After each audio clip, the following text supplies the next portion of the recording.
welcome back to my YouTube channel. So, good morning sa inyong tanan. So, karon na ko i-share sa inyo nga product is, ang pangalan is Hikari Sunscreen, Beauty White Sunscreen.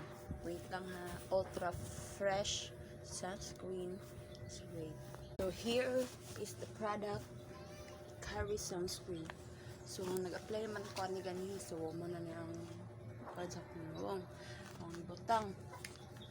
Hikari Sunscreen, Ultra Fresh Sunscreen. 180 pesos lang. Tag 180 siya, guys. Humot lang yun siya. Ang kanimutan ani kay humot kay siya, guys. Butan mo sa imong nawang kuan siya ning dali ra siya i-blend ra siya nya kan pa siya kaning fresh imong nawang aning kaputi sa nindot kay sa paminaw. So here's the product, guys. Hikari Sunscreen, Ultra Fresh Sunscreen. This one, guys. So may expire siya kuan May 2027 pa siya ma-expired. So, bugay pag yun. So, look at my face. So, may butang na magkuhan na gano'n kay bago pa akong ligo. So, butang na din ko. Balag na lang ko sa balay, basta dili malimta ng sunscreen.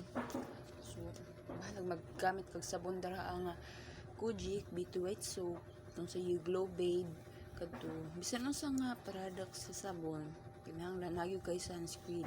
Dili pwede nga na wala kay sunscreen kay ngano mo gamit pa kag sabon og wala kay sunscreen so pulos anong gamit ning paputi sa lawas nimo sa imong nawong gamit kag sabon pampaputi unya wala kay sunscreen so useless. So dapat na kay Hikari Sunscreen.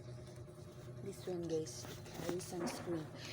So nani siya sa Lazada, TikTok o sa Shopee. So one lang, so be aware lang sa mga uban nga fake. Nabi uban nga fake. So ako man mismo nagpalitan dito sa store sa amo ang kuan sa ayun lang, be aware lang gid mo anang fake ha. So thank you for watching. Bye-bye. Kahapit lang time. 2 hours na lang. 2 minutes na 2 hours. So, bye-bye.